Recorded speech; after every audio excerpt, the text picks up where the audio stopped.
If you're the type of person that gets skin rashes this time of year or suffers really badly with eczema, especially between the hands, between the fingers, elbow creases, back of the knees, some people find that they're fine the rest of the year, but this is the worst time of year for them, and their skin gets very dry, irritated, flaky, maybe even red, and they're itching like crazy at night. So, if that sounds like you, you're going to want to listen to this. I'm Gabby, I'm from Natural Practices. So, one of the things that we do with our clients is look at their nutrition. We're looking at the meal compositions to ensure that they're getting some key nutrients. So, the ones that the skin really needs are the fat soluble vitamins. So, they're A, D, E, and K. Now, vitamin A is one of those ones that you'll see in hand creams and things. It says with vitamin A, or you may see supplements that say with provitamin A. Provitamin A is beta carotene, and that's all your orange coloured vegetables like butternut squash, sweet potato, carrot. It's actually really important to have adequate levels of beta carotene so that your body can take from that to make the vitamin A. But natural sources of pure vitamin A are things like liver and even egg yolks, and sometimes people aren't eating enough. Now, the way you can tell if you're perhaps not consuming enough beta carotene or vitamin A is from whether you're the type of person that goes out into the sunlight and are blinking like this. You can't see properly. It's like the light is just too bright for you. So if you also struggle at night with like a nighttime blindness, again, signs that you need more vitamin A. Doesn't mean you're deficient, but that you would benefit from having more. So you can't really overdose on beta carotene from food sources. You can overdose on vitamin A. So it's about having a balance of both things really, ensuring there's plenty of the squashes, which is perfect this time of year, and also bringing in some of the egg yolks and even using liver. Now, if you're the type of person that doesn't like liver, like me, then I've had to find a way to have it really. So I freeze liver, and just before serving a meal, I'll just grate about a quarter of a teaspoon over the meal. So although it's raw, because it's grated, it just cooks straight through on a hot meal. So that's one way, and over the course of a week, you've probably had about a teaspoon's worth, which really is probably adequate. But vitamin D, one of the other fat-soluble vitamins, is quite difficult to get, especially in this country and in this weather. It's dreadful, isn't it? But it's made in the skin in the presence of sunlight, and it's actually stored in the liver. In fact, vitamin A is stored in the liver as well.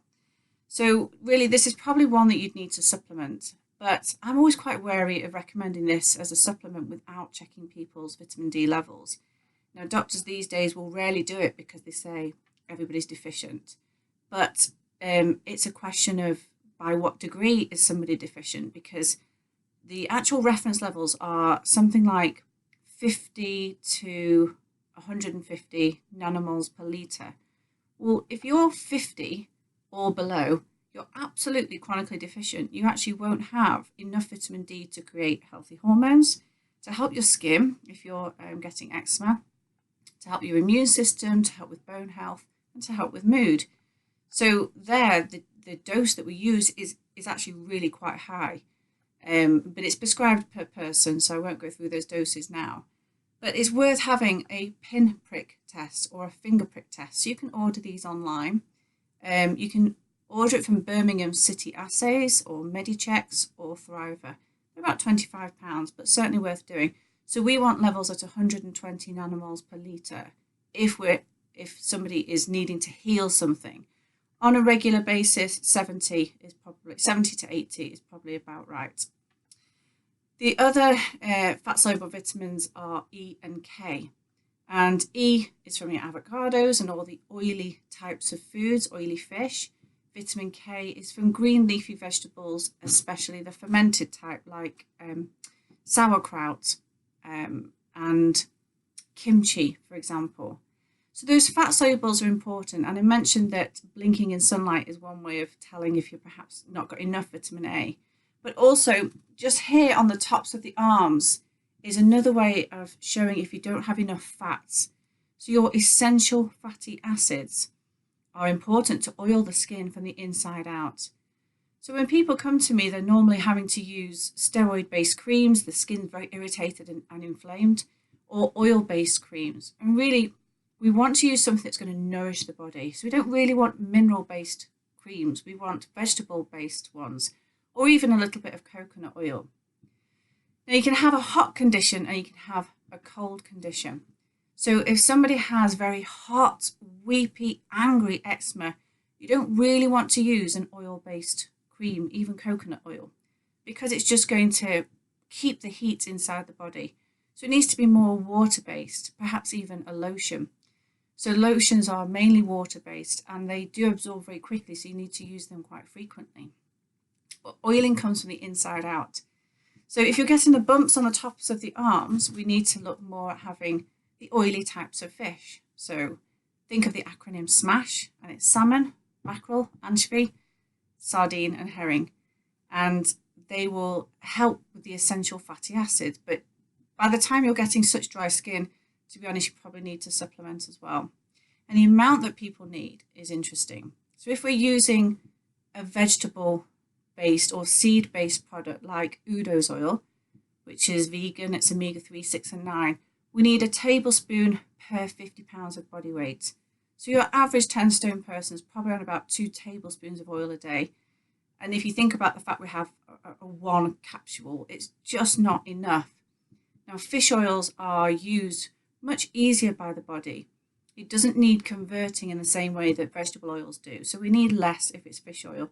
But certainly we probably need 2 to 3 teaspoons of a good liquid fish oil per day. Now, if we're having lots of oils, we also need to make sure we have enough antioxidants. So useful antioxidants are vitamin C and the mineral zinc. So you can get zinc, again, it's from seafood, but pumpkin seeds do have a small amount of zinc in there as well.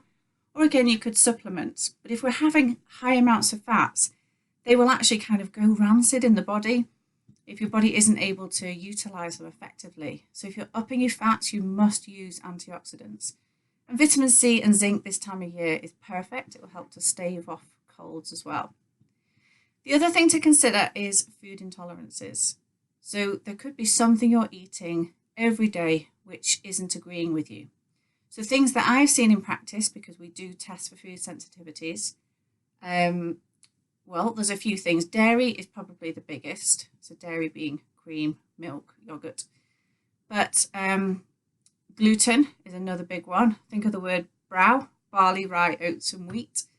Oats technically doesn't contain gluten, but it's grown in the field after a wheat-containing product. And then the other biggies that we see are things like strawberries, kiwi, tomatoes. They're kind of quite high in acid, and people get red flare-ups when they're eating those sorts of foods. Other things that people can react to are salicylate-containing foods. Now, they're multiple, so Google that one. And the other thing can be, what's it called? The latex, that's the one. Latex-containing foods. So they're things like banana, avocado, and lettuce as well. So they seem quite random. These are all healthy foods, but I've definitely seen in practice that people that have a skin condition are usually reacting to a food. But the reasons why people would react actually relate to the ability to digest the food, so their digestive enzymes, and the quantity and quality of their gut flora. Because gut flora helps to degrade things like histamine.